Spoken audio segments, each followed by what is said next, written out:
सर्वेभ्यो नमो नमः।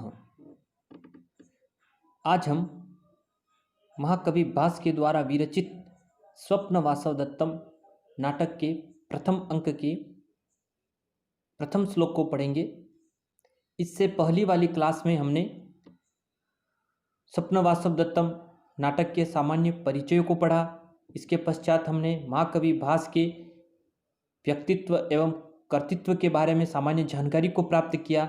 तत्पश्चात वाली क्लासों में हमने स्वप्न वासवदत्तम नाटक की समीक्षा और इसमें जो 6 अंक है उनकी संक्षिप्त कथा वस्तु को हमने समझा और पढ़ा।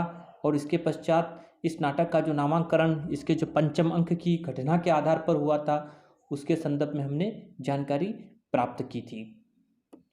स्वप्न वासवदत्तम नाटक के प्रमुख पात्रों के बारे में भी हमने पढ़ा था कि इस नाटक के जो नायक है वह वत्सराज उदयन है और इसकी नायिका है जो प्रधान नायिका वासवदत्ता है तथा गौण नायिका पद्मावती है। और यह उपजीव्य लोक कथाओं पर यह आधारित है तथा इसका जो समय है वह 327 ईस्वी पूर्व माना गया है, महाकवि भास का समय। और इस नाटक में 6 अंक तथा ये 57 श्लोकों में यह विभक्त है। सबसे पहले नाटक के श्लोक को पढ़ने से पूर्व हम इस नाटक के कुछ जो पात्र हैं उनके बारे में सामान्य जानकारी प्राप्त कर लेते हैं। पहले देखते हैं हम पुरुष पात्र जो हैं।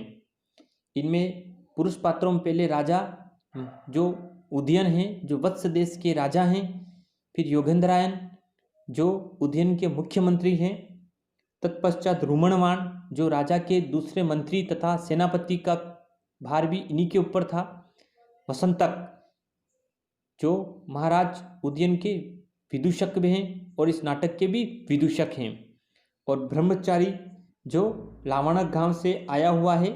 यह लावणक गांव में अध्ययन करने वाला एक विद्यार्थी हैं। तत्पश्चात इसमें जो कांचुकी हैं जो मगधराज दर्शक के अंतःपुर में रहने वाले सेवक हैं, और एक कांचुकी इसमें उज्जैनी के राजप्रसाद में अंतःपुर के अधिकारी हैं। तत्पश्चात स्त्री पात्र के बारे में अगर हम देखें तो वासवदत्ता जो इस नाटक की प्रधान नायिका वो महाराज उदयन की प्रथम पत्नी है तथा उज्जैनी के राजा प्रद्योत की पुत्री है। अवंतिका का वेश भी धारण करने वाली स्त्री यही है। परीक्षा उपयोगी पूछा भी जाता है क्योंकि अवंती देश की यह राजकुमारी है। और अवंतिका के संदर्भ में भी पूछा जाए तो ध्यान रखना छद्म वेश धारण करने वाली वासवदत्ता ही अवंतिका है। पद्मावती मगधराज दर्शक की बहन और उदयन की द्वितीय पत्नी और इस नाटक की गौण नायिका है। अंगारवती वासवदत्ता की माताजी और महाराज प्रद्योत की पत्नी। तापसी मगधराज के तपोवन में रहने वाली तपस्विनी है। तत्पश्चात मधुरिका और पद्मनिका ये पद्मावती की सहचर्या हैं। इसके पश्चात धात्री जो राजकुमारी पद्मावती की उपमाता है। वसुंधरा जो वासवदत्ता की धात्री है ना, वासवदत्ता की धाय माता का नाम वसुंधरा है।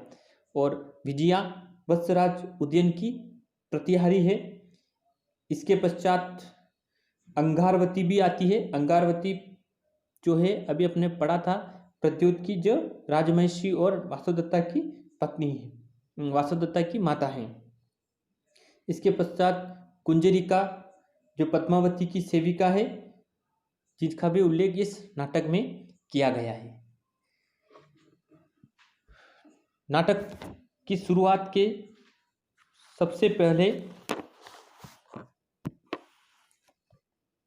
शुरुआत को अगर हम देखें तो नाटक की शुरुआत में पहले श्लोक से पूर्व इसमें सूत्रधार प्रवेश कर रहा है जो नाटक की शुरुआत में बताया जा रहा है। इस नाटक को पढ़ने से पूर्व हमें सामान्य जानकारी रखनी है कि हमारी परीक्षा उपयोगी सिर्फ श्लोक की व्याख्या ही पूछी जाएगी, गद्य पाठ इसमें नहीं पूछा जाएगा। इसीलिए हम श्लोक की व्याख्या ही देखेंगे। आप अपनी पुस्तक अपने पास रखें और जब भी मैं इस ऑनलाइन क्लास में श्लोक तो आपको लिखे हुए दिखाई देंगे, स्क्रीन पे दिखाई भी दे रहे हैं, लेकिन जिसका गद्य है उसका मैं सिर्फ वाचन करूंगा। वो कथा वस्तु को आगे बढ़ाने के लिए परीक्षा उपयोगी में गद्य की व्याख्या हमें नहीं पूछी जाएगी, सिर्फ हमें पद्य की ही व्याख्या यानी श्लोक की व्याख्या ही हमें पूछी जाएगी। अतः हम श्लोक को ही इस स्क्रीन के ऊपर देख पाएंगे। अथ प्रथमो अंक, प्रथम अंक की शुरुआत कर रहे हैं अपन। नाद्यन्ते ततः प्रविशति सूत्रधारः। माँ कवि भास के कोई भी नाटक हैं उनकी शुरुआत इसी लाइन से होती है कि नाद्यन्ते ततः प्रविशति सूत्रधारः, यानी नांदी पाठ के अंत में सूत्रधार यानी जो प्रधान पात्र होता है वह रंगमंच पर आता है। माँ कवि भास के अन्य जो भी नाटक अगर हम देखेंगे तो उसमें यह लाइन लिखी हुई मिलती है, तो इससे हमें यह मालूम पड़ता है कि ये सारे नाटक माँ कवि भास के द्वारा विरचित हैं। क्या कह रहे हैं कि नांदी पाठ के अंत में सूत्रधार क्या कर रहा है, रंगमंच पर प्रवेश करता है। रंगमंच जहाँ पर नाटक खेला जाता है, यानी नाटक के प्रारंभ में नांदी पाठ की जो परंपरा है वह चिरकाल से चली आ रही है। इतः नांदी पाठ करने के पश्चात सूत्रधार रंगमंच पर आ गया है, और रंगमंच पर आने के पश्चात वह क्या कह रहा है सूत्रधार, जो उस श्लोक में जो कह रहा है, मैं उस श्लोक का वाचन करता हूँ, आप ध्यान से उसको सुनिए। आर्या छंद में निबद्ध है तो उसी के अनुसार इसका वाचन हम करेंगे। क्या कह रहा देखिए, उदयन नव इंदु सवर्णा वासव दत्ता बलो बलस्तमाम पद्मावतीर्ण पूर्णो वसंत कर्मो भुजो पाताम।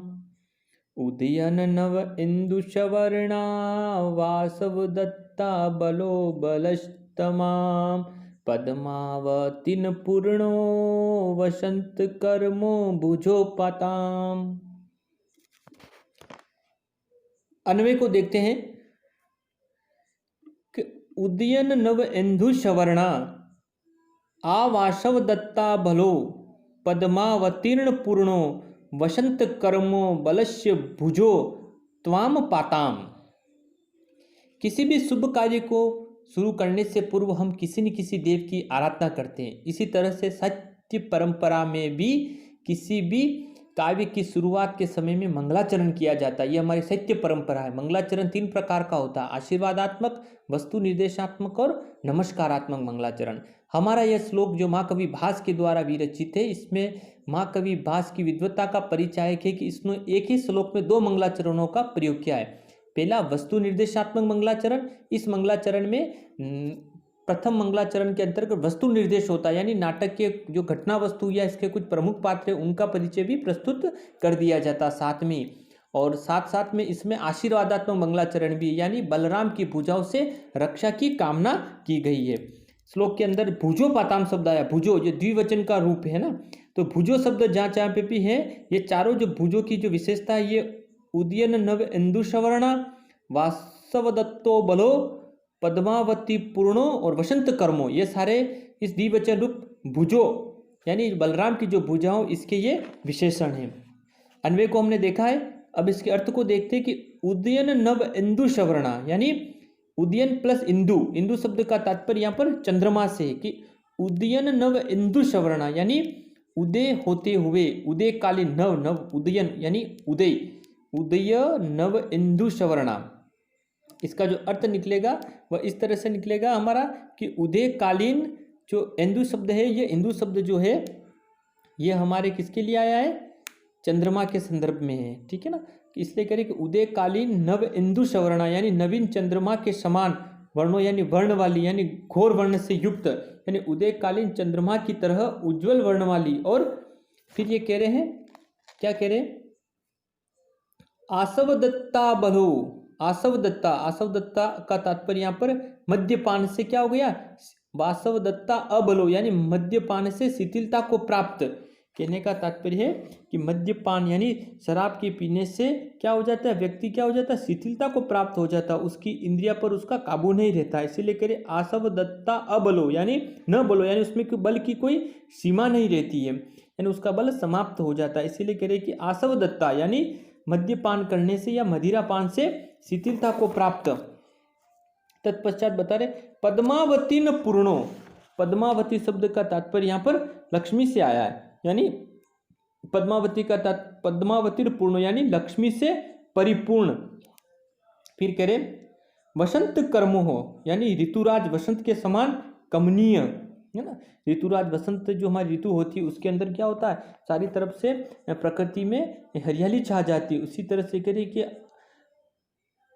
वसंत कर्मो यानी ऋतुराज वसंत के समान कमनीय। फिर कह रहे बलस्य भुजो यानी जो बलराम की जो दोनों भुजाएं हैं वो क्या करे, त्वाम पाताम यानी तुम्हारी रक्षा करे, यानी हम सभी दर्शक गणों की क्या करें, रक्षा करें। इस नाटक को देखने वाले या सुनने वाले सभी दर्शक गणों की वो क्या करें, रक्षा करें।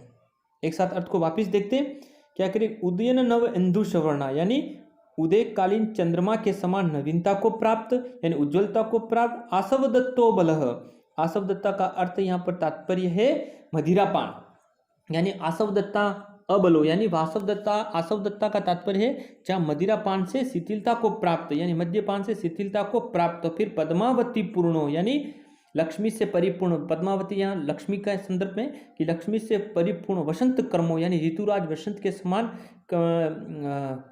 कमनीयता को प्राप्त या ऋतुराज वसंत के समान हरियालिता से युक्त होती जब वसंत ऋतु, इसलिए कमनीयता को प्राप्त। बलस्य भुजो यानी बलराम की जो दोनों भुजा हैं, त्वाम पाताम यानी तुम सभी दर्शक गणों की रक्षा करें। ये हो गया इसका आशीर्वादात्मक मंगलाचरण।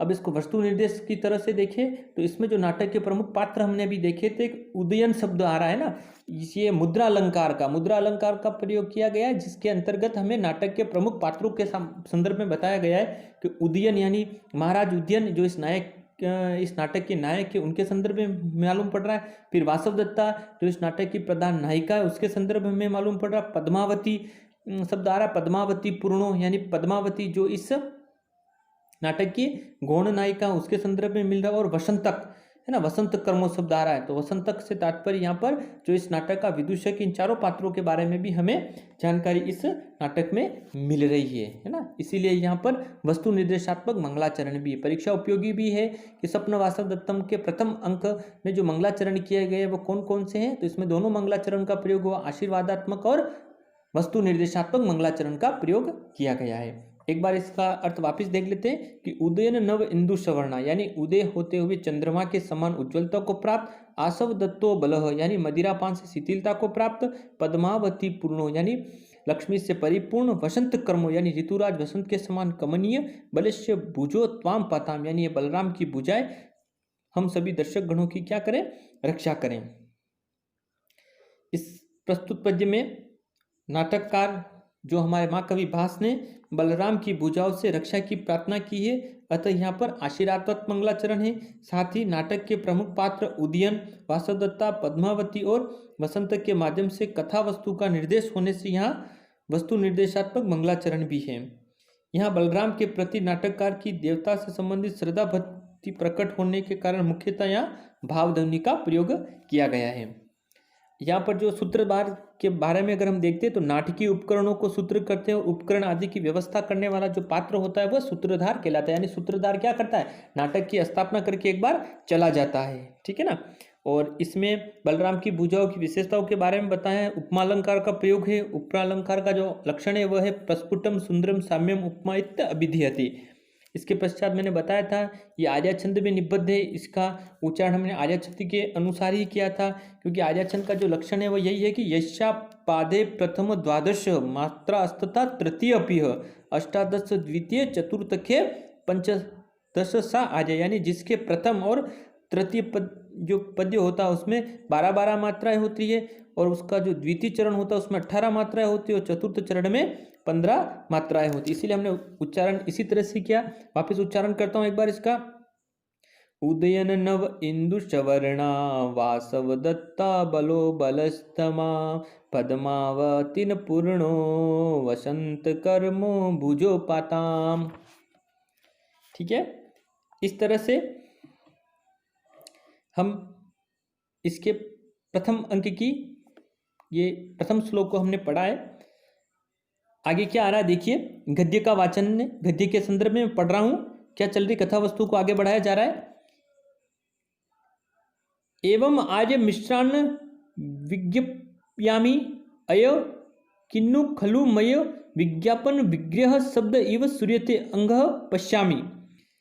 सूत्रधार कह रहा है एवं आर्य मिश्राण विज्ञापयामि, यानी इस प्रकार से मैं दर्शक विज्ञापित कर रहा हूँ, है ना। मैं विज्ञापित का तात्पर्य यहाँ पर महानुभावों को मैं क्या, एवं आर्यम मिश्राण, यानी मैं जो मुख्य दर्शक गण है इन महानुभावों को सूचित कर रहा हूँ, मैं सूचना दे रहा हूँ, नाटक की स्थापना कर रहा हूँ। अय अरे किन्नु खलुह, अरे क्या बात है। मई विज्ञापन विज्ञ शब्द इव सूर्यते, अरे मेरी सूचना देने में व्यस्त होने पर यह जो आवाज कहाँ से सुनाई दे रही है ना, विज्ञान विग्रह शब्द इव सूर्यते, यानी यह मेरे व्यस्त होने पर आवाज कहाँ से सुनाई पड़ रही है, अंग पश्या में, अच्छा मैं देखता हूँ। सूत्रधार ये कह रहा है कि जब मैं सूचना दे रहा हूँ तो ये बीच में विघ्न कहाँ से आ गया, बाधा कहाँ से उत्पन्न हो गई, ये मैं इसको जाकर देखता हूँ। फिर नेपथ्य यानी पर्दे के पीछे से आवाज आती, उत्सरत उत्सरत आर्या उत्सरत, हटो हटो महानुभाव, उत्सरत यानी भत्सरणा की जाती। जब कोई भी व्यक्ति आता ना, राज परिवार से आता है तो क्या किया जाता है, सामान्य लोगों को हटाया जाता है। तो कह रहा उत्सरत उत्सरत आर्या उत्सरत, यानी हटो हटो महानुभावो हटो। फिर सूत्रधार कह रहा भवतु विज्ञताम, यानी अच्छा, मैंने विज्ञताम शब्द है जो यह से बना हुआ है लेकिन इसको विज्ञताम ही बोलते हैं। सूत्रधार कह रहा है भवतु विज्ञताम, अच्छा जान गया हूँ, अच्छा मैंने जान लिया। ये सारा गद्य में लिखा हुआ है। सिर्फ गद्य हमारी कथा वस्तु को आगे बढ़ाने के लिए है, हमें सिर्फ पद्य ही पढ़ना, और पद्य के जो 57 श्लोक है इसकी व्याख्या हमारे परीक्षा उपयोगी और परीक्षा में पूछी जाती है। अब सूत्रधार ने क्या जान लिया है वह हम अगले वाले श्लोक में पढ़ेंगे।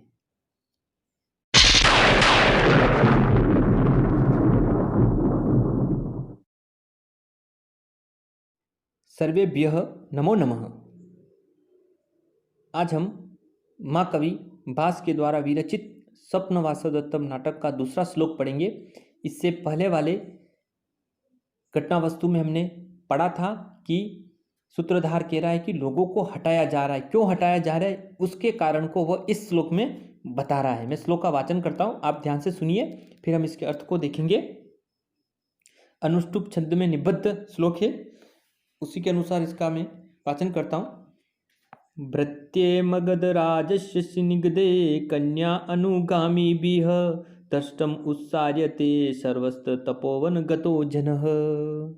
भृत्ये मगध राजस्य सिनिगदे कन्या अनुगामी बिह दृष्टम उत्सार्यते सर्वस्त तपोवन गतो जनः। अन्वय को देखें तो मगध राजस्य सिनिगदे कन्या अनुगामी बिह भृत्ये सर्व तपोवन गत जन दृष्टम उत्सार्यते। इससे पहले वाले श्लोक में हमने पढ़ा था कि जहाँ पर उत्सारता उत्सार्यते, हटो हटो, अरे उत्सार्यत उत्सरत आर्या उत्सरत, अरे हटो हटो हटो, इस तरह से महानुभावों को हटाया जा रहा है। तो सूत्रधार कहता है कि मैंने जान लिया है। मैंने क्या जान लिया है उसी का इस वाक्यांश का अर्थ इस श्लोक में बताया है। तो क्या कह रहे कि कारण बता रहा सूत्रधार, मगध राज्य से, यानी मगध राज जो है वो दर्शक है ना, मगध राज दर्शक के स्निग्धे, यानी मगध राज दर्शक के स्निग्धे का तात्पर्य स्नेही आत्मीय जन है ना, स्नेही। कन्या अनुगामी भी, यानी उनकी जो कन्या है, यानी जो राजकुमारी है, राजकुमारी पद्मावती का जो अनुगमन करने वाले हैं, है ना, उनके संदर्भ में बताया। भृत्य यानी उनके सेवकों के द्वारा, सर्वह यानी सभी, तपोवन गत यानी सभी तपोवन के जो निवासी है जन है, यानी तपोवन में निवास करने वाले जो तपोवन वासी है, उनको दृष्टम उत्सार्यते, यानी उनको दृष्टता के साथ उत्सार्यते यानी हटाया जा रहा है, यानी उनको बड़े ही दृष्टता पूर्वक उनको हटाया जा रहा है। यानी सूत्रधार कह रहा है कि मगधराज दर्शक की जो राजकुमारी है पद्मावती है, वह तपोवन में आई हुई, इस कारण से इन सभी लोगों को दृष्टता पूर्वक हटाया जा रहा है। एक साथ वापस अर्थ को देखिए कि मगध राजस्य स्निग्ध, यानी मगध राज के जो स्नेही जन है, आत्मीय जन है, जो भृत्य है, उनके जो सेवक है, उनके संदर्भ की मगध राज स्निग्ध, यानी मगध राज दर्शक के स्नेही आत्मीय जन, और कन्या अनुगामी भी, यानी राजकुमारी पद्मावती का अनुगमन करने वाले, यानी राजकुमारी पद्मावती के पीछे पीछे चलने वाले भृत्य, यानी उनके जो सेवक गण है, उन्हीं के द्वारा सर्व तपोवन गत, यानी तपोवन में रहने वाले सभी, तपोवन के जो निवासी है, तपोवन के जो आश्रम वासी है, उन सभी जन यानी लोगों को दृष्टम उत्सार्यते, यानी उन सभी लोगों को दृष्टता पूर्वक हटाया जा रहा है।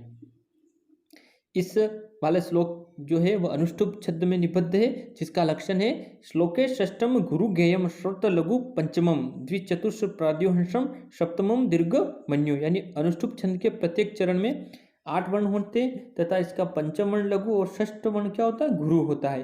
तथा पहला और दूसरे चरण में सातवां जो अक्षर होता है वह गुरु होता है, किंतु दूसरे तथा चौथे चरण में लघु होता है। अनुष्टुप छंद का ही दूसरा नाम श्लोक है और इस नाटक में इसी छंद का सर्वाधिक प्रयोग हुआ है। आगे हम देखते हैं, घटना वस्तु को आगे बढ़ाया जा रहा। गद्य में लिखा हुआ है निष्क्रांत, यानी प्रवेश करके स्थापना सूत्रधार मंच से निकल जाता है ना। नाटक की स्थापना करके सूत्रधार मंच से निकल जाता है।